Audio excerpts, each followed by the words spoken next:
На сегодняшний день по всему миру построено более чем 1000 домов из стеклянных бутылок. Первые упоминания о таких домах относятся к 1902 году. В штате Невада американец Уильям Пек в городе Тонопа построил свой бутылочный дом. На постройку ушло около 10 тысяч бутылок. Дом был очень простым, 4 стены и крыша, но эффект имел просто колоссальный. Когда о необычном доме узнали местные власти, то предложили включить его в список достопримечательностей города Тонопа. И только в 1980 году этот дом был снесен. Но если вы думаете, что только за границей есть поклонники бутылочных домов, то вы ошибаетесь. Таких энтузиастов предостаточно и в странах бывшего Советского Союза. К одним из таких чудо-строителям можно отнести и героя нашей сегодняшней истории Владимира Сысу. Еще с детства он любил строить. Как и все мальчишки, в школьном возрасте он мастерил дома на деревьях, а уже в училище занимался более серьезными проектами. И даже не имея архитектурного образования, а только освоив профессию слесаря, он смог с одногруппниками создать специальный токарный станок, который занял 3-е место на всесоюзном конкурсе на ВДНХ. А вот мечтать о собственном бутылочном доме Владимир начал в 80-х годах. Однажды ему повстречался немецкий журнал, в котором был напечатан фотоснимок небольшого дома. Весь дом был построен из разноцветных бутылок. И вот тогда у Владимира и возникла мысль: дадут участок, сделаю такую дачу. 10 лет собирал пустые бутылки. Как советский слесарь за 20 лет построил дом своей мечты, о котором теперь знает весь мир. А пока участка не было, Владимир Кириллович начал проектирование и сбор строительного материала. Это сегодня нам легко, ввели любой запрос в поисковую строку, и Google или Яндекс выдал нужный ответ. А какая была возможность в 80-е годы у простого рабочего найти информацию о возведении дома из бутылок? Никакой, кроме похода в библиотеку. Вот только нужной информации там не было. Приходилось самому рисовать проекты и фантазировать. Я до всего сам додумался, разработал технологию. В результате у меня в квартире собралась стопка почти из 200 эскизов проекта. Когда я показал их своим ребятам в цеху, те смеялись, мол, строй лучше из кирпича, и кончая выделываться. Но Владимир не сдавался. Он только отмахивался и продолжал искать бутылки. Материал для строительства он находил в парках, на мусорках, договаривался в пунктах приема стеклотары и в ресторанах. 10 лет собирал пустые бутылки.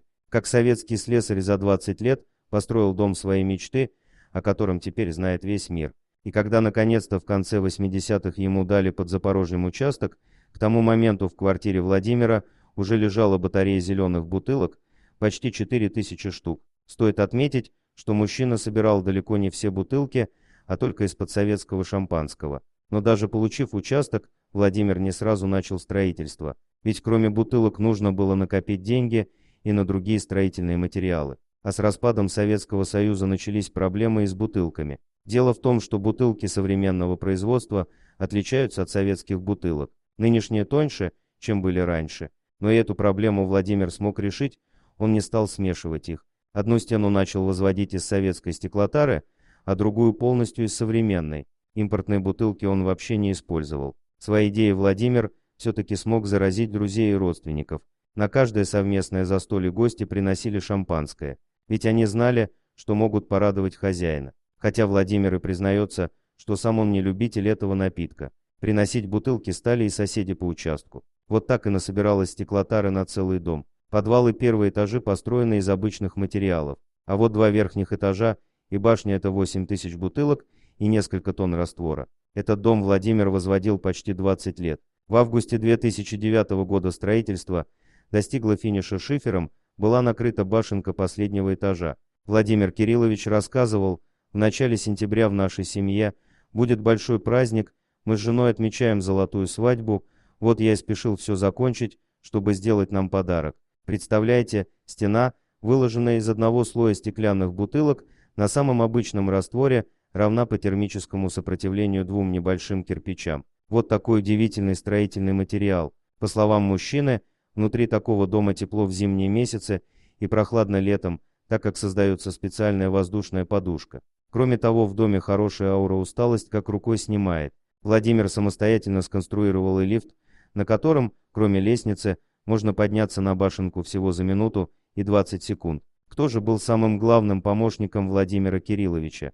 Конечно же, его жена Людмила. Она поначалу неохотно посещала дачу, но, выйдя на пенсию, стала больше времени проводить на участке. Тогда я поняла всю прелесть этого места. Я поддерживала мужа, все бутылки мыли вместе с внучкой и невесткой. А когда надо было, так я и ведра с цементом носила на второй этаж. К основной работе меня муж не допускал, но всю подсобную я делала. Людмила также занималась садом и помогала мужу в строительстве бассейна. В башенке у нее находится целая оранжерея, комнатные растения, огурцы, зелень и лимонные деревья. На 5 сотках стоит чудо-дом, есть сауна, аллея из бутылок и собственный бассейн. За всю эту экзотику Владимиру Кирилловичу предлагали 100 тысяч гривен. Вот только продажа своего детища не входит в его планы.